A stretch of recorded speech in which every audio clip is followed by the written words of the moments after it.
Islamic microfinance is becoming an increasingly popular mechanism for poverty alleviation, especially for developing countries around the world. This microfinance service adheres to the principles of Islam as a form of social responsibility. Yona Islamic Microfinance is the Islamic microfinance of choice in the Gambia, trustworthy and reliable. At Yona Islamic Microfinance, we provide savings products, current accounts, financing products in conformity with Islam. In addition, Yona Islamic Microfinance also offers local and international remittances, takaful fund, management of zakat, management of awqaf, trading and investment, and building of strategic partnerships to bring financial services to the doorstep of the poor with donor projects, madrasas, youth organizations, women groups, and farmer organizations. Make a choice with Yona Islamic Microfinance today. For more information on Yona Islamic Microfinance, call 377-2151 or 9832-151 or visit Yona head office at Tipa Garage, Bakote, or visit any Yona branch located countrywide near you. Ya bari biyo ken kontan batale. Bari inatal pour kan na bullo ko jibe. Ito kontan tale makura. Bari ala ya lonte mon kontan de. Makura kana nyina ko teninte belbe tuba dudula kili moto. Moto nyarti kay. Ngoko di baka to ngoki nan jang pour yena dula dada ni tata na dula to makura ala ya long njuso malla ama hani futa dula to dula din anu birite loro commencé woni bitema ama hani me no ama me to nyalom ke bara fonye mun muy la kulloti ndela kullu balu waldi balu ha way fo balu ko loro fanankel ikal loro fanankele nyen kunna soniata ta www.baluwo.com anim baluwo isela bulloran jorangol be sang anila kudula asatare mambata jorangol membu ko cementol kenyo babarol nil peruol woni nga nyon jamal tabaluwo.com yin jorangol be sang ila dinkira bado adungite batala je anim baluwo ifangole marate la kudula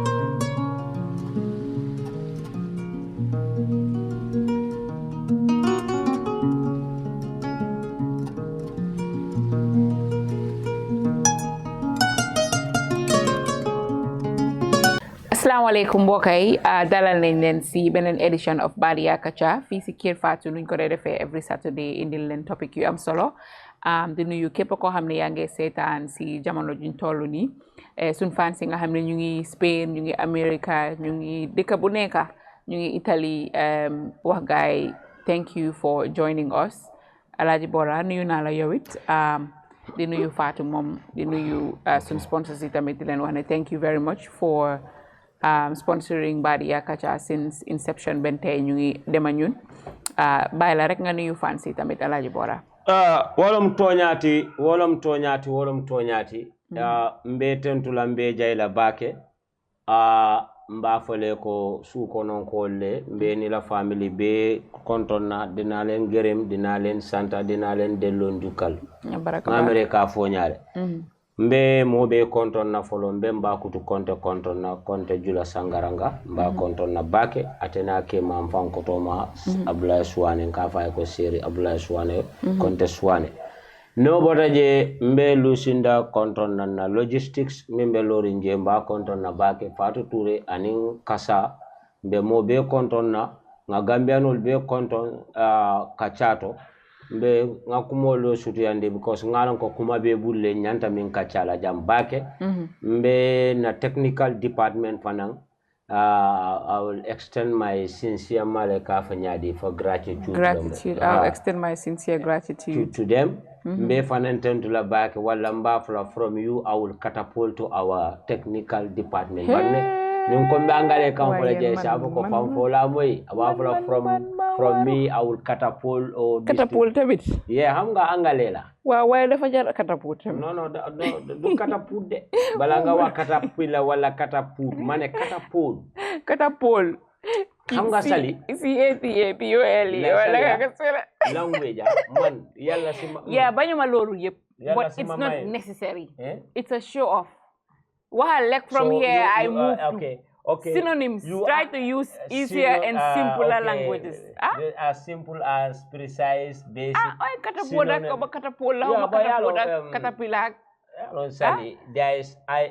like one thing in you. Whenever I'm on platform with you. Yes. I have extra energy. Yeah? What did you used to take to have extra energy? Because or am I the one that used to ginger your vibe? Not actually to ginger my vibe or to inject ginger in your vibe. Yeah, not actually that. But how to call yalla da fala my talent bo xamne it match with my talent. You are a woman with media personality. Oh, mashallah. Man nak mom every time nga promote ma. Xam nga man len na moy suma mbir. Xaj noko bañ boñam weex na. Digal kay. So selon wa wulo sa ko ñaw ñaa ñing koy tal.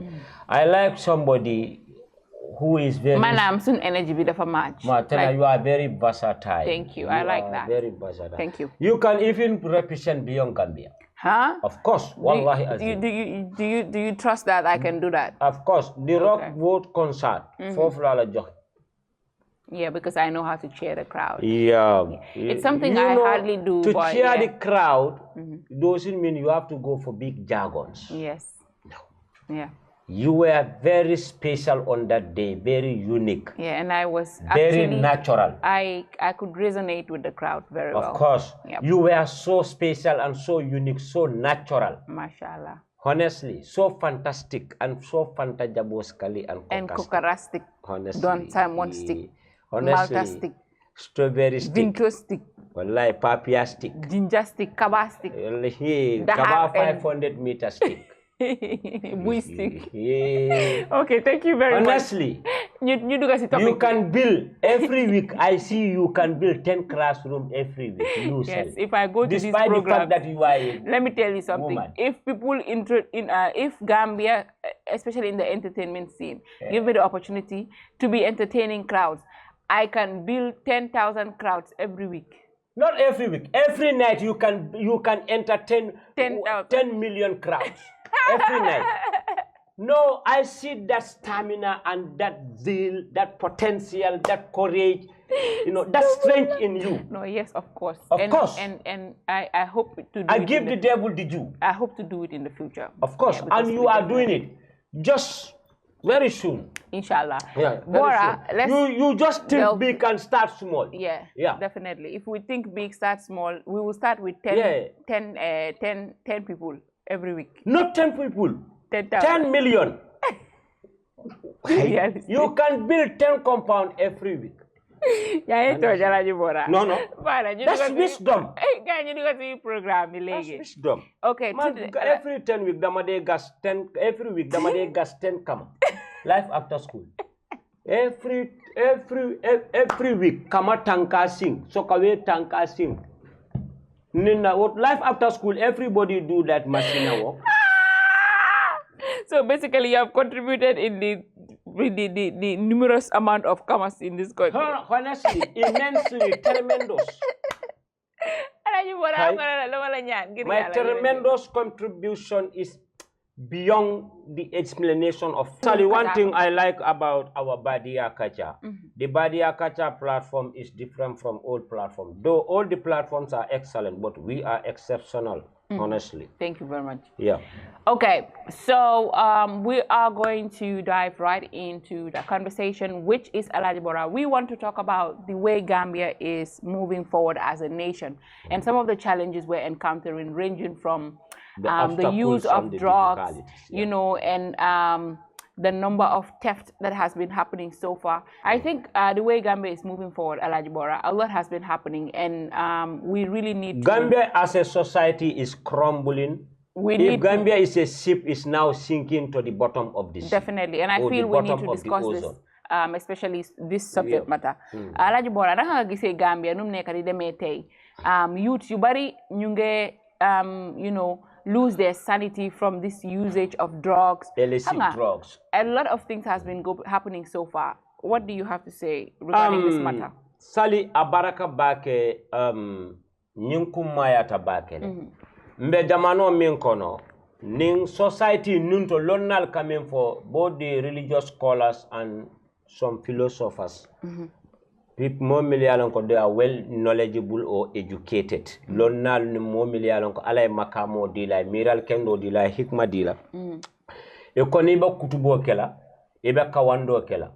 The current issues that are affecting our generation or things that will move our generation from one level to higher height, positively, you talk about those things. Be gambe be damen bi ndella alfa folol milialon ko e fata niye wulindi ye natine ba folala ko ye gambia min tuntel bulu wonte nyinde bi sali mo ka bonan tubabu dula na futata faka aka life min ja nyala aga nay min tubabu du te kilinde.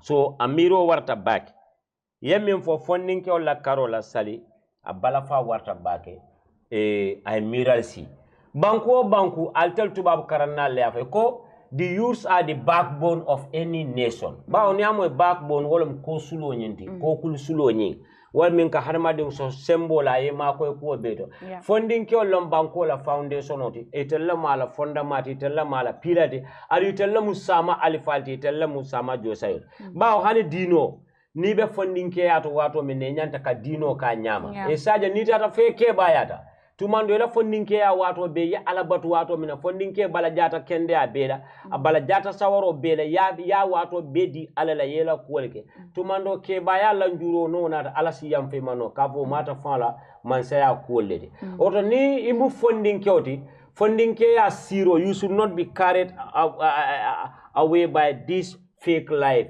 because peer influence len na funding ke ol batandi you know by this what I mean by peer influence. Yo bi Gambia kete nyamin sali ika mojele abe ko ke kan amalo mune abula ba ke kan ata min fo ba ke kan amalo nyimbe min kelala adum fana abe min fo use kan fana amalo abe mune fo use kan ay mo leje ba ke kan ata malo muna kina people are into this life afana wulta comme ça man ninkol kamen fodro modo bi jay mo leje be borola ata fana wulita dra aborita warlo gis ninyi di top wala di naw di daw yo tam nga top di naw di daw tan xamulo lutax ni ñu nge naw di daw xamulo lutax ni ñu nge top di daw wala ñu nge top di fecca warlo gis ninyi di fecca yo tam nga ne haral ma jogre ma top nde nga kaajo fara wala nga lenjang fara e man nyanno kel yi nyanta ka lonne ko muna kinna mol kanyinke man nin kol ya fole ko nin kuta ku kan ku nyanta ka kuban bare ngamera na society fana nyimbe na ta community ngamera lack of counseling yambatandi fana lack of awareness fana yambatandi karambalia fana nata mbatandi because Gambia niajibe is very sad niajibe all these neighboring countries within this sub region be Bankol they are moving even though a drug crime and ila kuodol but with all those things fanang their use are elevating and ila funding ke on fanay be mira kam bakel ndalla banko kanjambi ni nataji be sali birin ke wala fanala fo musolla fanala ni toro bije bakel ni kuya bije sali ajibe banna salo damman kono ya nga mimmoy media millo ani medical report ye mindi but how about million ko ifata suole kono banko kan santol to million ko be jamfaring major health center le be jamfaring dulala million ko facility le be million ko will create exposure pour kalon ko this particular thing has affected somebody or has taken the life of an innocent man in the up country because munega communication wise internet olin kuja mabije amansutiano duladola nka mimbe mo within the greater Banjul and the Combos and part of the North Bank million ko they are within Bara well media connection o kaken but nyaji be sali banna salo la duration kono within that period 2 lives were taken in Bara due to kush e kanyon droko memfo ngamra mbeyaji janne modo bi jan nang fa nang kuntuta da kono mbeyaje adun sal nina taji be less than 20 years la kanyem ma janne ngana kana karadola dindel mil kanyon droko ma sali abala fa warta bakel ni documentary jibe iya jibe droko kaminke in some part of this world droko la momi alon kon is looking good health ab dato better 1 year niya diala ka illicit drug ma niya je camera ngambi lo han modelo lo mi buka sude bara mo fula fata bara yo ngaje o be fon report o dita after bara fana nata mo ko London kona do fana yama afata do ngame ko yama dame ala onkul ngal read le from Washington Gambia e ko ala first day of using defecate on himself defecate on himself ngamere wolum defecate min wolum buoti ngamere ayebu afankan because to have character for sa anyi nyandi defecation or defecate ay defecate afa femi yama yebu fankan dame nyanta kalon ko the next time could take your life. Yaje. So the following day, Jani Futa for Faji Kunda Health Center. And well before that, sorry, Ngajibe Sukuta Jang, and for all you do, 1 2 conton for an Iofa. Sometimes from more card le more from fate, bukalonga fata nyami. Last time Ngaje Yasafe ko kololi taban around in one of the incomplete building, a dead body was found. Adumbeya noko within that vicinity. Most of these for more million they normally get intoxicated through using of these illicit drugs. Ijamabije, that is their base and their center. They lafta Daniro kele minnako. Bi Gambela population or sali abedami. It come in for 1.2.31. Near Luntal Bondin Telajang, the real Gambian will be 1 million. True. Say, Sally Ning Atar ko, Kebal Fanam Beka Dual ko, until we replace them. We be their replacement ngake Josad.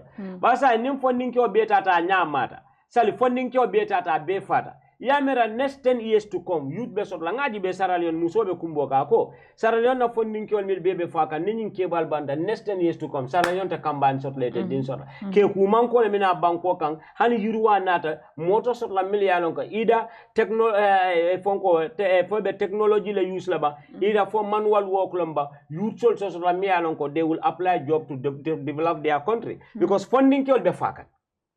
Africa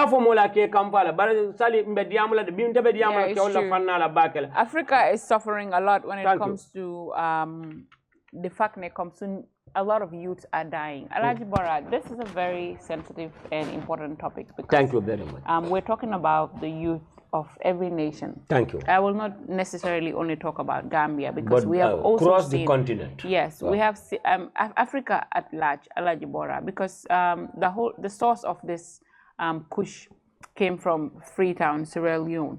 Understand? We have seen documentaries how the Kush have affected a lot of young people there. Ñoo xamne comme Alhagi Bora, dang they gis guy after they use this substance, they turn into zombies.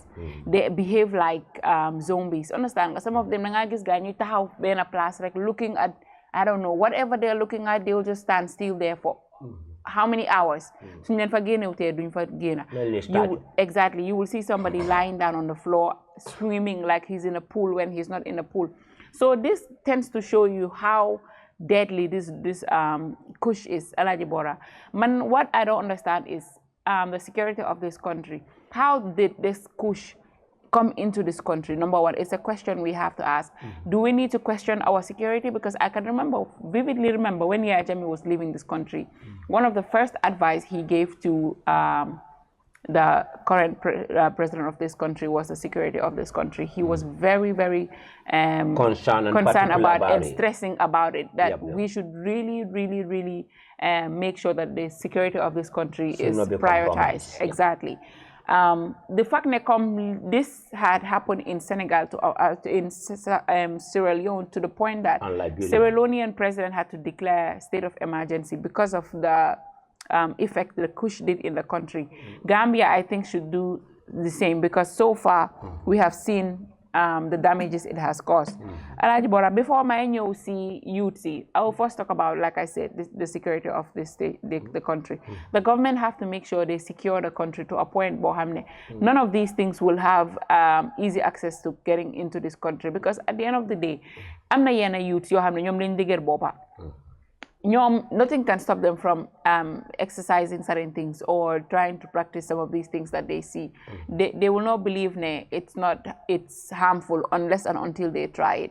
So first off, I think the security of this country needs to be very, very tight to a point that all of these substances will not penetrate to the country. Second is Youth Gambia. I think one of the major drive force to what is happening and affecting the young people is lack of employment, Alhagi Bora. Soon all the private sectors, individuals, open a company in this country, you will then know ne job amut fini catered by the government for the people. Because half of people ñu nekk di liggéey fii yëpp private institution lañ nekk di liggéey. If you now divide the number of people or the amount of people that are working under the private sector. Or the private institution. Like what has the government done? I feel it's high time we really look into this, because at the end of the day, Gambia, the population, last time Bima checked, it was almost 65 by now. It should pass 65 by now. We should be approaching 70 if today they are doing population census, are taking their statistics. Alhagi Bora. And out of all these population, majority of the youths are idling. Imagine that lately I've been seeing TikTokers, they know them approach these young graduates, they let the questions. Understand? I saw one video, it was very funny, but sad at the same time. The guy just break Gambia into two. What is GAM? Jam, which is GAM. BIA, BIA. So what is GAM? Jam. What is BIA? Buy. So put it together. She said jam buy. So that tells you, Kim get him school, but brain and before la neka. You are not smart enough to detect this person broke Gambia into two and ask you to and muspela lakopuri yonga identifying a Gambia la mean not Jambai. You see, so that tends to show you a lot of I think there's an artist called Jambai. Yeah. A lot of people are graduating, but what are they graduating with? Ni dañoo jeexal school ñu ñëw toog si kër yi ñi dem ut jëkkër ñi dem uti kenn mënu ko understand xale yi like they are very young to graduate with nothing but naka lañ ko doy sa F9s or Alhagi Bora nga gis ñu bari tey seen parents yi sax okay, let's say seen xel yi su neexul because nekkul ku nekk la xelam bi neex si jànga ñu let the government create a lot of institutions. Understand recreational centers or facilities and skill centers. Not only not only GTTI or I don't know, like any other. There are many means whereby government could create. NYSS is still I don't think it's so. active. Because those days la randiga but now government needs to come up with a lot of centers for hamne. Xale yi suñ wàccee ñoo xam ne comme seen xel neexul si jànga dinañ am si dal la ñoo jànga plus they need to inculcate skill. It should be a must. You cannot go to school and graduate without learning a skill. Alhagi Bora, if we want to tackle the way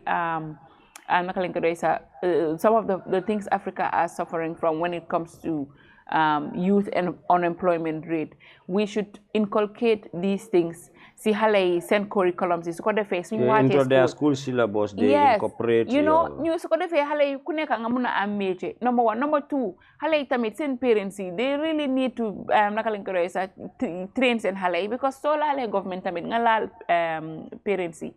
Sometimes Alhagi Bora, some people the way they parent their kids man daf ma dee jaaxal ndax ñii they actually went to labor because you cannot give birth to a child nga bàyyi ko mu mel ni xar. am na yenn kër yi soo fa demee there is no parenthood naka lañ ko sax no home train foofu noonu. You think animals are in jungle? Definitely lu waay neex def no moo bee baa fambul. Yeah, and naka lañ ko sax amul benn naka lañ ko doon sax how do you call that? Come if you talk about a family, everybody have to have a role to play. The father needs to play his role, the mother play his role, the children also play their role, and the brothers. Siblings. Understand nga ku nekk like da nga dugg si kër yoo xam ne doo xam kuy yaay doo xam kuy papa xale yaa ngi saaga ndey. The environment alone is the way the environment is. It's oh my God! It's disorganized. Very disoriented, Alhagi Bora, and I think it's really sad to see a lot of young people losing their life from this drugs they are using. Some of them not only kush, even this happy pill and stuff. I'm not Maserati. I'm not kush new or Maserati. Gina Bass. O2. Gina Bass. Happy Donald Trump. Happy to understand. Odi. Alhagi Bora. This is Fonalegi Sali Akbora nyon modest. You know. Aktur Kerfatu Mustafa Charles. Gautam. Wow, Gautam amna.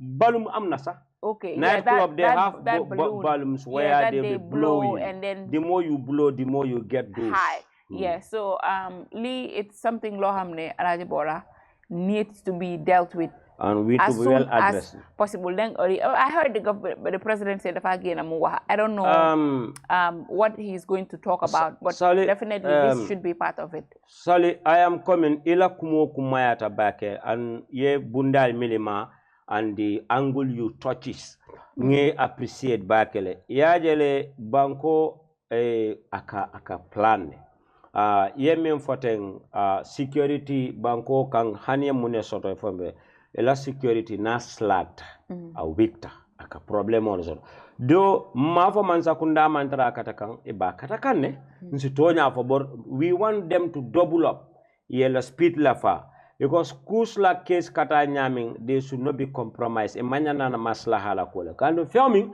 niama abe fala ni aji be sampan gambela crime rate is too much Sally, Gambela crime rate is too much. Ajibe militata ye sunkuto fa ye 60,000 ta bunkon. Wodindi ununinto niko moyo ko naina be ankanate akasile la puri yelo. Akabone sai. Bar dindi meran la ka mol fa jam puri kela ko dol ta kela fengalta. Ndanga mira abe is because of a kanyim pil sol ni nyim fonkol minda because ne droko ma ye fenja wo ma buka sila ka fenke. So ndanga mira mansa kunda drug squad tonya and in the security central government, alhamdulillah, we can compliment but still we want aliyal effort kije. Actually, all the blames will not go to only one side, but parents all fana nyanta kadiyamu ye bakel. Idu itale abama futu, muso harjo ta 9 months I didn't wulu. Idu itale hako dingla hako baba na afala follow, afana bale follow kan.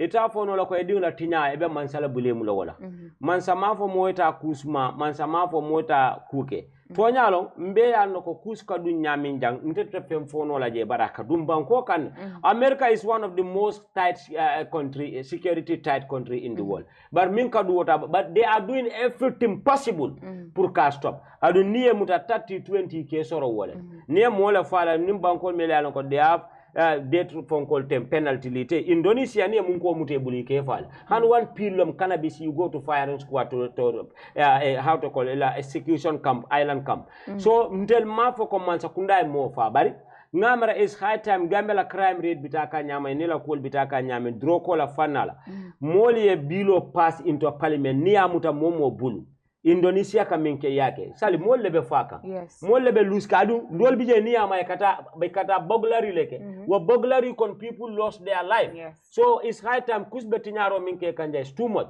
so mbe mansa kunda dan nantel mimbe be sirinjang it is our responsibility we are government but there are people that we delegate our powers and our responsibility our functions and actions to them for them to execute it for us to get better nation or better society so we are appealing to those people. That's the central government, our security, and Mbole Danila, Kaitandila Ko, let them double up their speed.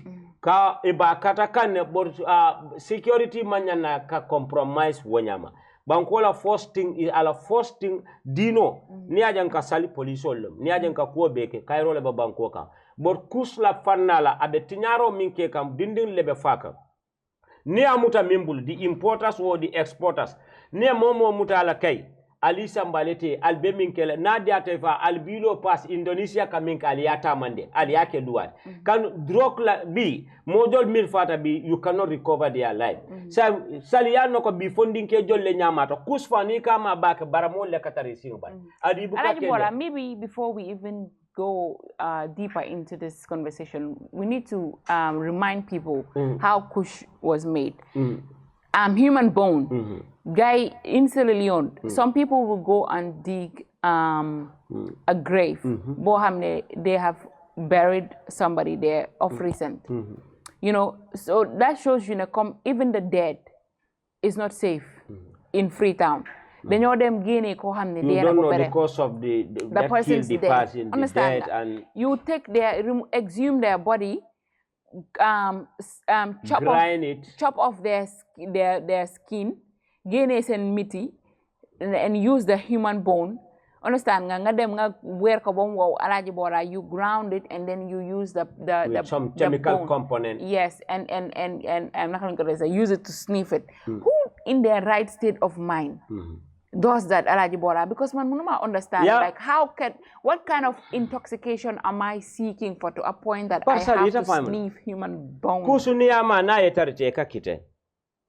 Na yetar nyami ka kolenya. Na yetar jibiri nyami ka tuwe. Eka nyimim for sorry for cutting mela kumakundida. Nga mwonye ninka akamo medical expert leti. Akonyo ko yalong niya jibe scientifically ya research kabala. Ako harama din kulo e fenno soto miyalon ko siro le babala. Is the highest minka dose di mola ako harama de mo kulo ba aba mo kulo tole. Ako mala mu ya mu laboratory test leke nyinna mala mu scientist jumala ay nyin research bonde ay mol tora. Ako miyen idea nati mo kurumba bara man londi tiolet. Ako mo kulo. But obviously, is the work of, I don't want to blame white people. Imam furiole respect because ika mo kulo mi wuri. Ita fana mbekela furiole ti sama. Adita malo ale harima de danyame ni aje ne mo fata ka dinko sinka sutura kuja malo. Do you know one of the major factors what white people want is to reduce the population of Africa? Because Africa, our population is fast growing. Understand? Dina them time bohamne Alhagi Bora. White people, they hardly get married. And even if they get married, most of them don't even want to have a child. If they want to have a child too, normally the maximum they would have is 2. Whereas Africa, the polygamy practice is increasing. Anga ninyi nyunge say the amdom. Amna yo hamna sane kundi say they are still having babies. So Africa's population is growing rapidly. So they have to do by all means to reduce this population. Lolo mota de guide in the all sorts of disease, all sorts of fever, all sorts of drugs. So the more the African youth are taking these things, the more they are dying. Like, why do you think they brought all these deadly disease like cholera, terminal disease, like yes, all these terminal disease, all these infections? They are bringing all this Ebola, all these viruses, because they want to HIV. Some people are claiming it's a man-made disease, but we all know where they are originated. There's something like some people are claiming HIV is a man-made disease. Most of these when Allah created Adam and Eve, and Africa you never heard them. You never heard they have malaria, they have HIV, they have that. Those days during the Prophet era, you have heard a lot in the Quran, but you have never heard HIV or herpes or blah, blah, blah. All these are man-made, made from the laboratories, passed to human beings, especially Africans. Africans are like guinea pigs. When them test the laboratory, lab direct, they come and practice it. But I think, Sally, they come and test it on before you talk, yeah. Yale bukana ye mol boring fana ye boro kenda kono. Yes. Right or wrong? Right or yeah, no, because very right. Yeah, we have a lot of foolish people in Africa, yeah. Etaka sardinyo min sanjang anika mi waf Europe is not the same. Yeah. Ninata in terms of materials, you come to stuffs or commodities, whatever object or asset even that globally is used. The European standard and American standard and that of African standard is not the same. Yes. So Ninata obejube, but sometimes Africa as a continent. Yeah, because the resources that Africa is having, natural resource, America is not having it. No, Europe they will take our resources. Yeah. They will take from our resources, take it to their countries, produce it, take the high quality and give us the low quality. So it's all by name.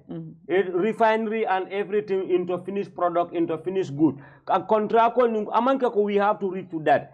Africa, sometimes we have to blame our authorities. That is African government. Nina Tajibe, Africa man independent soto. We have our Bob Malik emancipate yourself from mental slavery. Wallahi, that song is for African. He sang that's one of the reasons why they can't keep Bob Marley.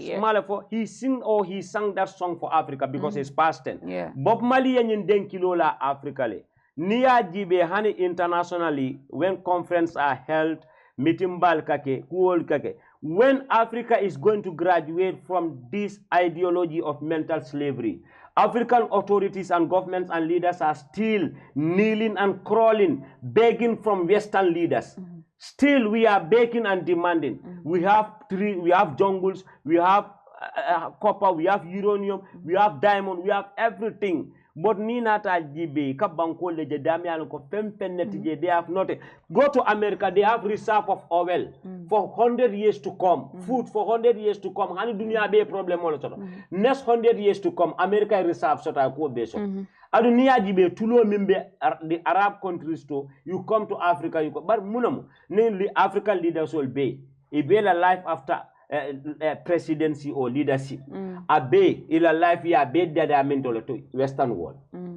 You ko be ko niya jibe sometimes before we blame African people or the citizens, we have to blame the systems that we program and install.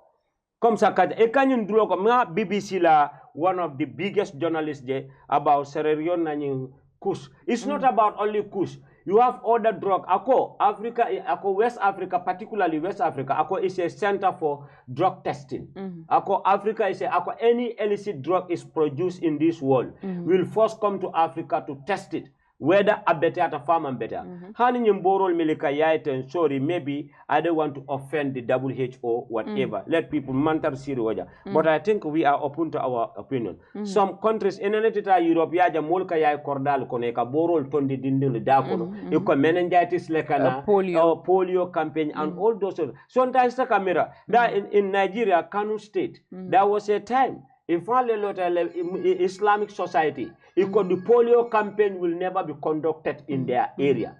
Do you know it's vividly? Yeah. So mela kumokunde sa fetnam droko do bijenga meka pa for fetnam number tablets lom niaji be saralion nga kuslolom the general name bafula jinabas bafula kus bafula teng. But molka kuslolom, but there are other things for ikafa to felenta ikabonde Europe le it's just like a kolema ma boko dakande ato felenta boton kono wofa kongs ikafa kongs skunk this kongs thank you malo for kong no skunk is not dakande skunk is like weed okay ha but akom samiaje ngamre ka alhalo bokole I've just taken an example yeah kongs just yesterday thank credits to our security unit. Yeah, Gambiano Mutamia Longo was traveling with how many pills of cocaine was apprehended at our Banjul International Airport. Yeah. Most of these pills coming to this country. Mol milba banta wala kadundi nanja.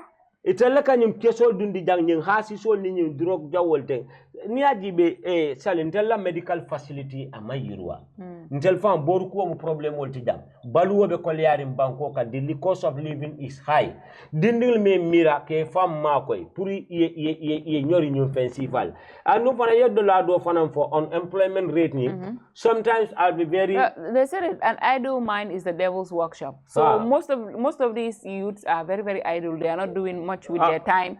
So obviously they will turn into all these things you are seeing in the street Alhagi Bora, and I feel something must be done. Understand nga? But again, individually, like I said, somebody with the right sense will not go and take all these substances. Alhagi Bora. Sometimes when they meet it to a point, it's not right to say, but naga ideas and crime rate in this country because Alhagi Bora, once you touch this thing, so the next thing you will do is go and attack somebody, take their properties from their hand. Or you go out of your senses. Yes, go out of your... A lot of mad people, Alhagi Bora. How many youths you neka si street bi ñu ngi dof Alhagi Bora ya go sa sank gis na ku dor yaayam be watat imagine kay kuslema na bute faya kurun you know and what suñ pere si affaire kush bi tamit sata ba ngi melni comme Karen setan Gambia legi ñep almost majority of these slave queens are thieves.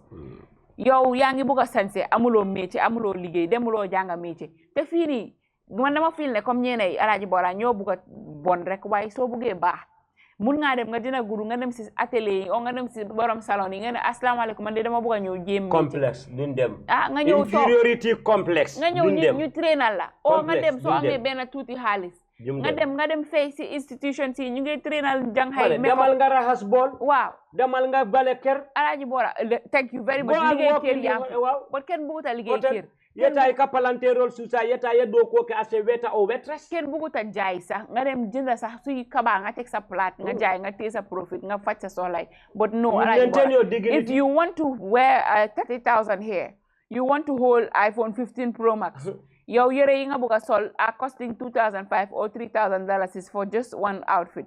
You want to rob cream bo xamne sa yaram bi is going to look so neme restaurant nga peje saga yeb ñu lay o queen. How do you expect to fund yourself that kind of lifestyle when you are not working? And even if you were working, we know the salary of this country. It cannot fund you a slave queen lifestyle. So na xalé yi bayil I think sorry. So a lot of xalé yi feel na ne dal Alhagi Bora they are delusional. More than the word delusional. Because am na yenay hell war na la mun a may ne yow so amee sense yow lifestyle bi nga bëgg a nii antanuloo ko sa yaay antalu ko sa papa antanu ko. Most of us come from a very humble background. Then gis suñ parents yi ñu ngi suffer ñu gis suñ siblings yi the little you have yaa ngi dem jox sa parents yi lu ñoo lekka or some of us ñoo xam ne naka lañ ko doy sa if your parents are not lucky to have their own house yéen a ngi fay rent is expensive in Gambia. Healthcare again is very, very expensive. The little you have, nga wara halat na nga sustain yourself and your family. No, but you're nga buga package yourself in a way bo hamne. At the end of the day, some people get away with it because you package yourself, you are able to find yourself a man. Góor bo hamne amul halati adna. Lum am yep mu ñew jox la ko def taka bu mag deka bi yep adna bi yep di waxanto Hewi Bora ak Sali Hewi ki ak so len pere ngeen commencé man suma xew ak yow de passé na go xam na ne passé na but Sali, thank you very much. Congratulations for bringing why are you congratulating me bringing that topic, that the idea of you want to live lavish and you don't have financial means, you don't have such money or such quality. Cut your clothes according to your size. Yes. Eko ye farabayo lo hamsa bopa moge ninyo ola wax la. Am nga nit lum lendem sa loxo musuta rir sa gemel. So gumbo sax. So ela nyon kumo kumata bakele ko yajale no Sali Gambia wotumo. Nka kujama moy kewle la karola. Kewle nyinke kambandin le nyinke kabar Sali ni findita santem fa mo musoti kamalu le sometimes to defend your fellow girls gender. Or ladies or gender.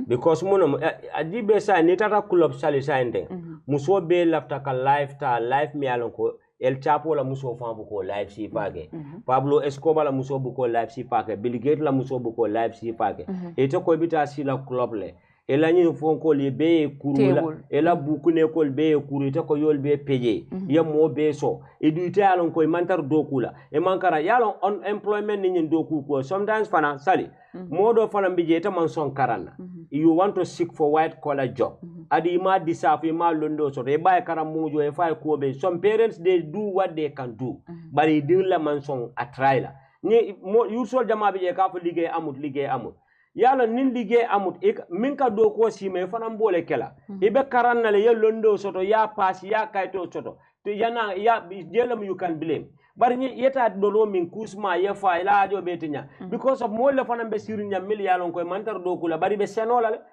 ban geej mu ngi ni do demal nga napajen wala nga enu pane mil be ñe ci ko la je man fiseti mil be taka lo ñini kan ka wa fi man fiseti milka maso yake manfije not everybody will be in an office mon nyanta ka gelolo adu ñu musolo mbedi yamule ite ko nyaay musola jabe range roba borindika e nyaay la furene je tubab kambanol babul ala mo be dale ni la lok ku nek ak sa worsek la man ala salida nyami ala la salila look ala beauty ala image ala fond be ni te ko bolo soto la hani yebula machine lo ko ne te keno la ko sali moy sali je bal na ñunom saliti ka bula waaw de ngeen nuro ko du sali hada ma di mu minti mo doroneti na sunkuti ni le fake life bula fake life lay Gambia tinya jam biya jibe ñu restaurant bete ka sunkuto ta sirin jele fentabulu si sas fay bebe dendim pipe le ba raw they am fit you know what they do dañu dem talk ci particular restaurant ñu place order suñu lekkee ba pare dinañ fa toog 100 hours ñu ngi xaar ku dugg rek balaa ñu ba suñu la gisee rek oh Bora bala ma may ma 200 ñu gis Mustafa bala mema ñu gis maman then they will pack all those 200 to be in order to be able to pay their bills su ko defee ñu snap nak dugal social media wasifa la kana su ñaaro ke thank you very much look at what is happening of recent 20 million the girl they accused of fofu la de ñew so sali ni aji be ñu sungurinil be ni mintar siri ñendulato aya sing aj ya tara ba e kabmira moto chabo le be dol bul moto chabu kama chabo dus chabi dus la am Gambia lon bankoti fan ana kalo ka moto ke natale nena man Sierra nin Beyonce nin ini din Davido la musoje yake hani choma min fututa kunun ko fele kata Texas nena man choma jaye natale ka moto bar nyili kata ka moto le ni pareta molla restaurant la ka moto jonko natalo ka mo fanto alta tonya mane gisulo Afrique this recent Casa Afrique sa bar nga hadi wana ko ci telephone hadi fay say booking na kake Casa Africa nga hadi fay niñil kanela ñun dulato niñil kanela ñun dulate be ñom because mu nekata e ka camera le use modol bi je wol kala le kata dalu nice imalla fi la family yeje eteta mota yo video weta finti social media adi be kata fanta kabakili ko le sang yesi mo e ma inta la boufe mi ngami kije biri ko le ka parena ni sire ku inol mil fan yale man na jali na ya jibe ye mo la domoro be domo ye silo muta adi konko num tite ndala anti botana UK village da ala domoro bene oda aya be place sunkuto na raka ko my sister nunga sol nice na doma balal ma video salle kabi abito kala Instagram abita itandi la mola so niyo itandi la friendo fana ya foko ko dia ku ya tabita woto defante fake it till you make it wala buka sunyaro just ngam mim moy allegedly of recently allegedly e ko $20 million e sunkuto le sunya bar molbe nyinin karo kala that cannot be possible how possible obe keno la nyadi it is in hard currency. Yes. In American dollars. It's 40 million mutanole down in dollars. Ya dina tambi mo malo because of ila kodo ya do kunyame. Yes. Yame. Iko I hard currency ni ayole ta. Atata I ngame read 50,000 ayadi ya bala. Aka larang. 50,000 ayadi ya bala. Aka ila salida panzo. 100,000 aya fama so ala ka ila salo ala furen solu anata kodota ka ke hasalo hasabambati ka tasare da malte. First of all, parents did they ask her where did you get this money from? Nkanale mbejele yot kaminaka say ikadamim for sometimes you cannot blame government yalon the first government mujumalete ala government jumaledi mola your parents kebal do komboja ene tata ya jameno ma state house ya dani be jaman lola yeso 3 million yala minister le kataje ka minister bumberola ayedi ya munda ko ya stop keba do kay ko ndir ka changalol de du kata sonde bije ya jamme ka that is not my business as a president you marry their mothers you have them ye kulli ye sunna ye dun akako as a president what Allah will judge me is different from your family. Allah will judge every parent. How did you raise your family? Because every how parent did you brought up needs your to family? govern How their did own you house. adopt your family? Yes. There is presidency for another judgment law, parents for another judgment law. If you don't know how to parent your kids, that is your business. I can't follow nungo ke ba follow ko the dictatorship is now too much up to our kids. The mayor of Akoko is their desires and their feeling min diate badun. But the only thing that I respect, bankola lua ni yole tinya, mi alonko bankola lua bembela ko constitution o mevo. Ata constitution kono ko momo e fensutu dumbe mutal. Ndata saferun ko ngate di muta ngabute. Bar ni di lua tinya. Lua bembe tamala nte bo tamandilal. Bankola na fulo wala bembul banko hako ben kitindila nenna do kulala. Jamme yo fole. Idi ya ima kulu. Ye dinka fen beti ya fili suwo kono ye da be bala kuwoto na tinyata e ko ka mansala bilem wala adi baba nyini na lume na mansa man kesila nyaton ko Alhagi Bora, to cut the long story short, so every house should have a constitution. Thank you very much. Yes. Adi kanyum kodo min jan kanale so e ko 20 million on yen ayola ta but model ka for how possible fa ke Ghana must go le kon bar sali ntela force nyinin karo kata dani How did she have access? How? Thank you very much. I shake hand even though you are someone's wife, but it's not intentionally. It's just job thing. How did she have the access? Thank you very much. Sally, how nte wala kadiante biri nkanyo nkanyinin karo kele. Maybe Pentagon may one day hire our service to serve as detective in America because we don't just Detective Bora and Sally. Yes, we don't just jump into conclusion and finalize Sergeant everything. Bora. Yes, whenever you talk nka sile nga jube, we analyze and we do our homework, our groundwork, and then we come up with our things or our point. Nka damin foy. I 20 million sunya nyadi. There are houses in this country, they have more than that. Yaman. Ibe ikata mi korda do le you look low upon akata diamond o level aru. Yaron wone ak njistal. Surwal kamim fo ke fayitandi anin ke fam fo wala munyineti. Sometimes aka problem o cause. Nimma mistake allegedly. Somebody like this, ikanyim mim foten anenela kuo fotale ko anene damages ke dulallet.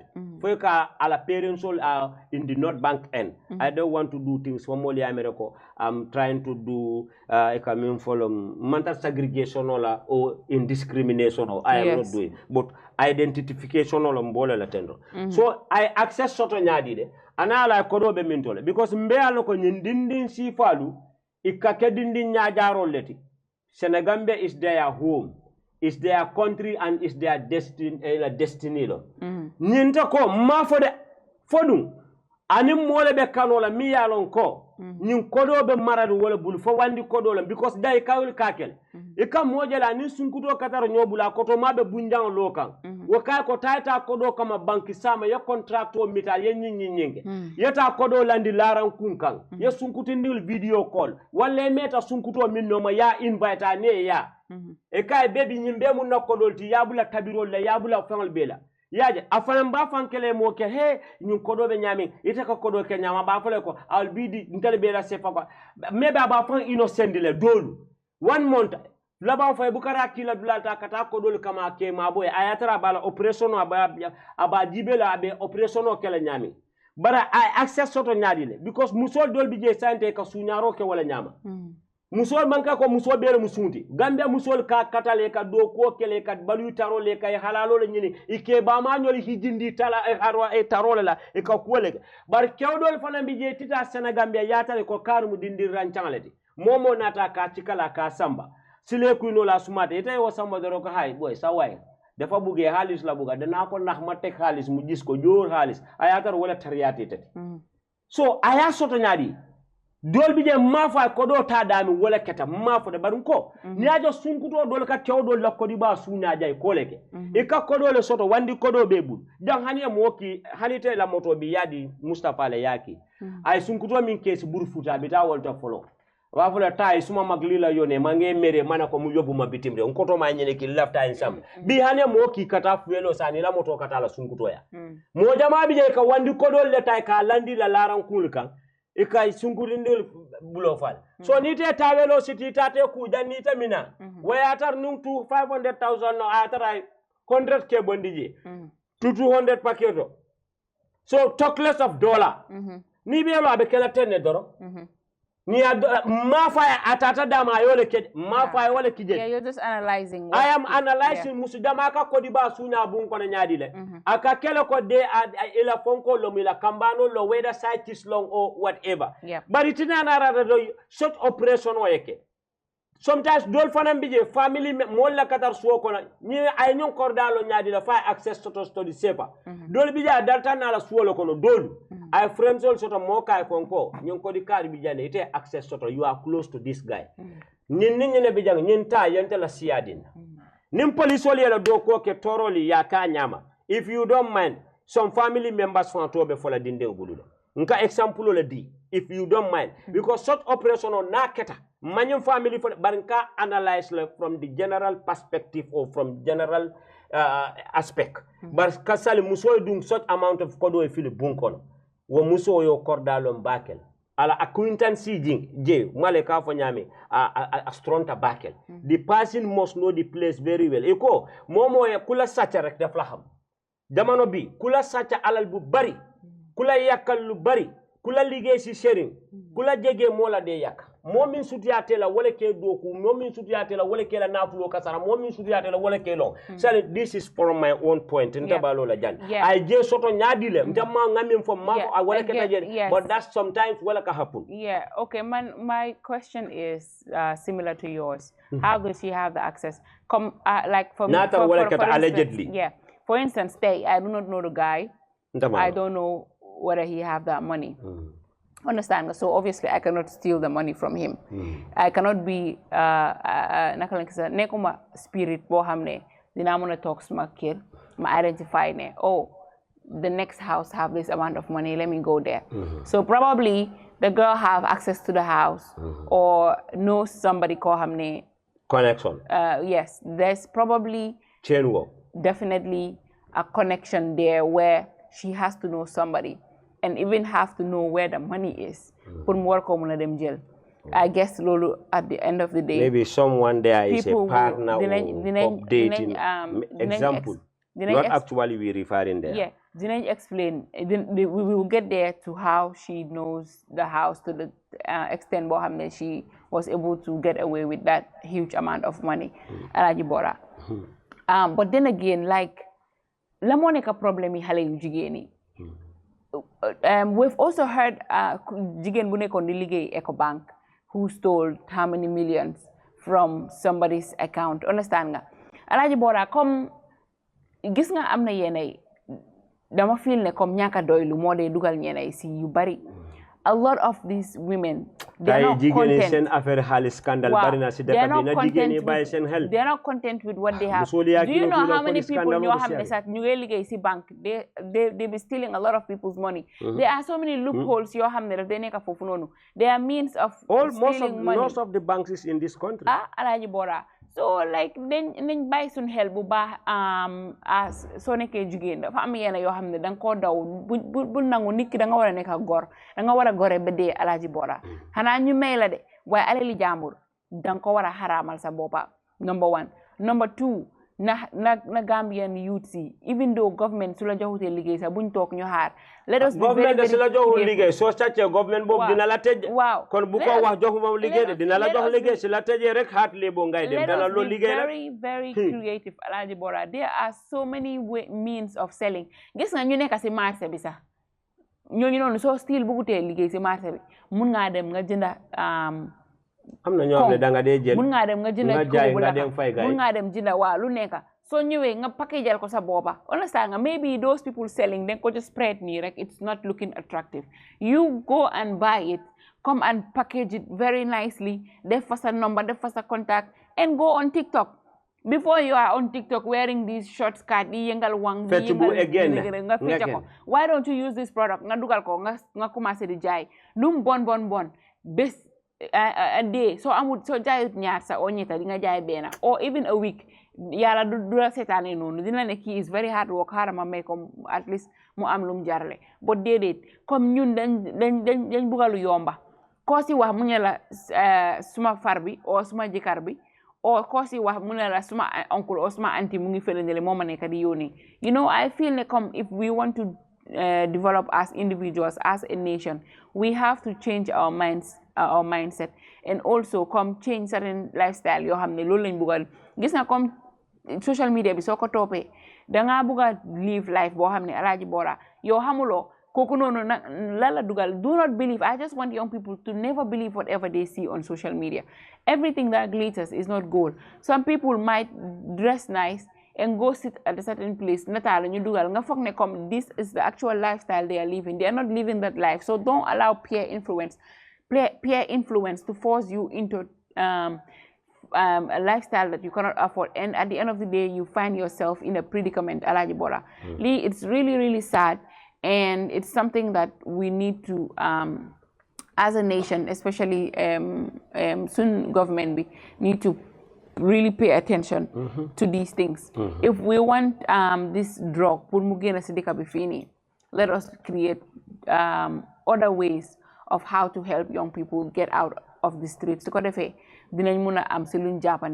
And parents tamit ñu advice seen doom yi bu baax a baax xale doo ko jur rek nga bàyyi ko mu mel ni xar danga koo yar understand nga instill some qualities in your children.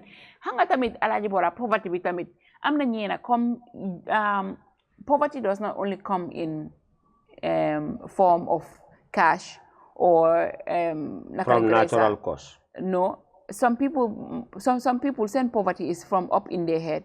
Understand nga yàlla mun na laa xañ xel and so amute xel rek loolu poverty si boppam la because you don't even have the capacity to think smart as an individual. If you are not amulo halis bu bari loy nekk di jur meni comme Alhagi Bora da nga bëgg start a football academy amna yena nit so len gisee Alhagi Bora amuñ ñu ngi ñaaka mini comme man fini they are struggling but so waxe ñu ne yàlla moo de joxe digala yàlla moo de joxe de why have you ever seen somebody mu eewu suba mu toog demut mu liggéey yàlla mu toog even the birds it's in the Quran they wake up early in the morning and go and find food si géej bi so who are you to sit and say yàlla moo de mais so because of yow yaa moom sa product sa private party and you feel you are fertile enough nga nekk di jur rek su ko defee nga affect nation bi affect sa bopp you don't only affect yourself because you affect the nation as well when those children come to this world amuñ métier they turn into bandits and when they become a bandit what do they do they enter inside people's homes and commence di so nit ñi dañ war a bàyyi seen xel bu baax Alhagi Bora Sally thank you for my Daniel poverty sometimes I think poverty nka misinterpret le poverty nta amera dal sometimes dolka concept means sort of poverty la karola ani min muta poverty ti malo yalon ite wulle ma kata e ma suri ma busi ma kochi e ma juru e ma tu ite be siri ndoro e manta e manna helo gontulo e man fanfenke e ko be sile ko poverty that is your own poverty poverty self-inflict poverty yo womu self-inflict poverty lady you impose poverty on yourself yes ala fala ko aka mole ma ko mi yalon ko they help themselves bari ta sila yalla yana la sele bujang santo wala kaba 500 meters santo kaba mi yalon ka yiro jam fata 500 meters kaba wala e ko yalla bahna ye fanjolona yalla ak mbahayam wo be kerine de bari ta fana lula tere do damma be damat moje so même problème odi e quand même fotem prophète Muhammad sallallahu alaihi wasallam ki so ni nemo bay amam noto soto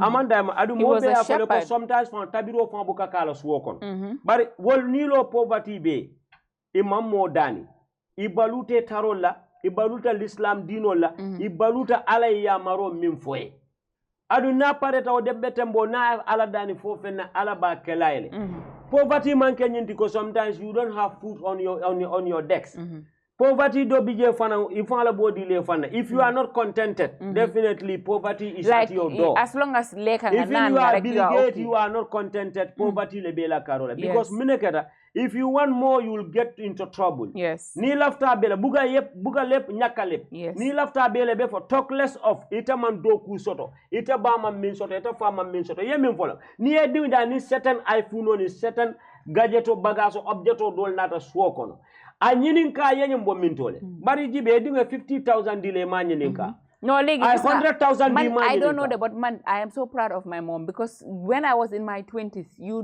are not even crazy pour nga ñew nga indi certain amount and tell my mom am tele tew la foko jëlé way legi da nga gis comme legi yaay yi legi da nga sa doom daf la ñew indi we are seeing it on social media ay xalé ndaw ñu ne ay salon nga am yow gis nañ fi ñoo xam ne ñu ngi ubbi business sax mënu ñoo jënd moto bu correct yow nga ubbi salon tey salaamaaleykum gannaaw ëllëg rek nga jënda moto jëndal lii jënda armoire jëndal lii nga ne sa yaay danga koo teral ak yooyu te sa yaay la teew la yow fan nga jëlee xaalis sabay ngo ndela anti aba Europe la afala ala dikal brother le ba kilim fa kilim ni ya di muso so kodo la di muso bukata because of I même fa dinga aka ni momo ye so kodo la hani muso fani kew Canada afala oncle lota lundo aka bar ngani sokodo la ntene te dende bakilin fakele ne ka kanata aka intela nga fay because na dal tala mole bita solo kodo la sama sinin ayala mayen be dunyo ndel sali niaji be jang parents o dol fal bi je ka alpha dol fal di jampay di musol fal tatala ye bunta they are living outside yes e dil be la korda balundi le fal ko kete dimbul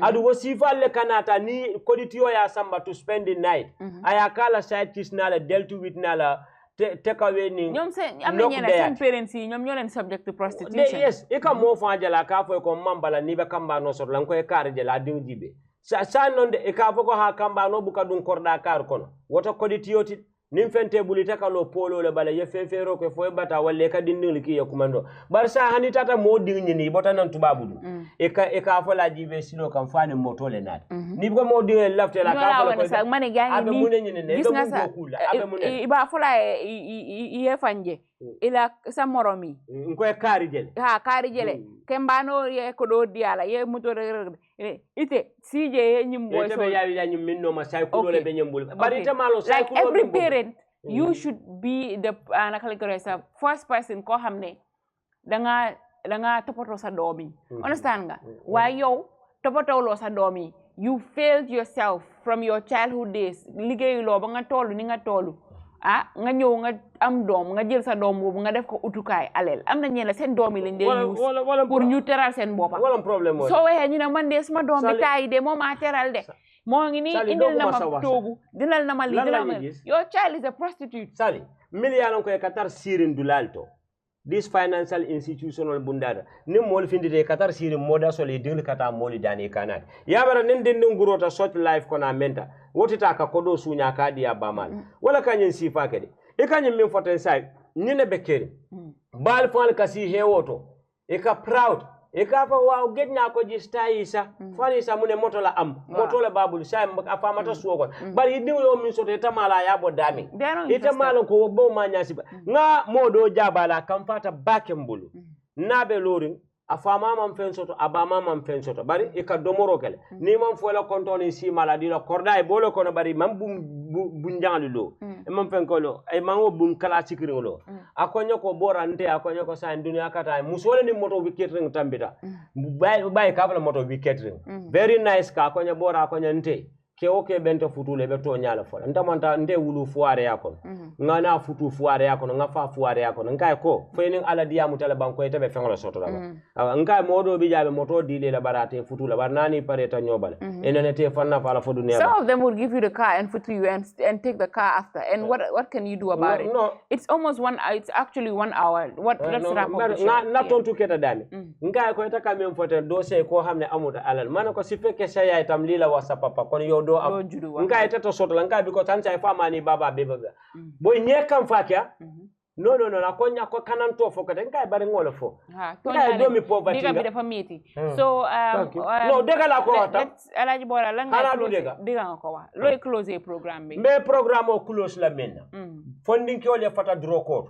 ya kusilandi ya jina basilandi ma jina bas bor la fo de ya fetnom landi ya masarati landi Otu Obama Balum Donald Trump Odi Benz Troko Cheverel CRV ya belandi droko lan nyetel bimbe ko mo millala woto ko sunkutundi la ali fonyo kata kulop ka dolomi ali fonyo kata kulop ka pirsol min what man can do to get away from it woman cannot do can I say something it's not classic hello you have to be in your feminine energy like go out Ken wahud bulgena. Go out, look nice, sit, be elegant, take your soft juice, watana, enjoy sabobo. Wow.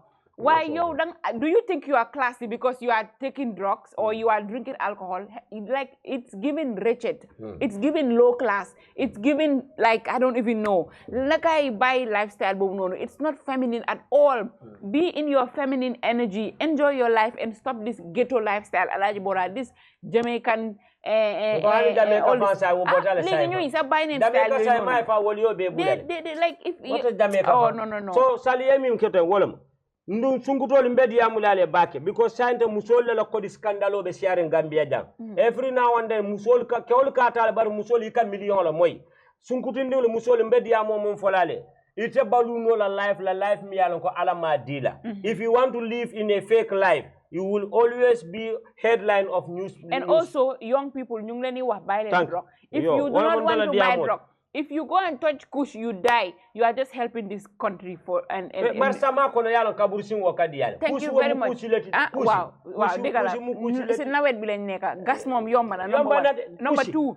Population population be bari na bari bo hamne kubuga reduce yourself from the population. You are doing us a favor. So they may don't talk for mu face. Unga joge tamfi wanyulo dara. Again. Then you want the crime rate in the country. So if you want to subject yourself to Kush, you are just calling the angel of death to yourself. Kooku noonu loolu la bëgg di malakal mawti moom lekkut naanut ñëw jël rule rek la moo def.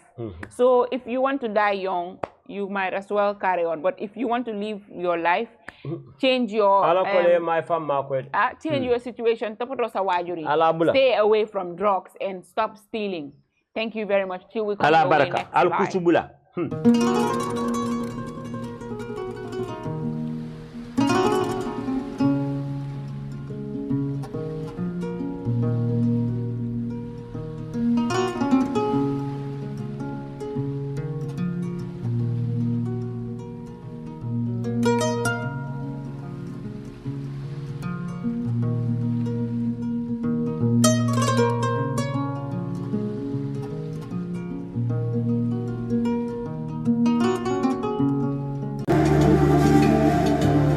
Islamic microfinance is becoming an increasingly popular mechanism for poverty alleviation, especially for developing countries around the world.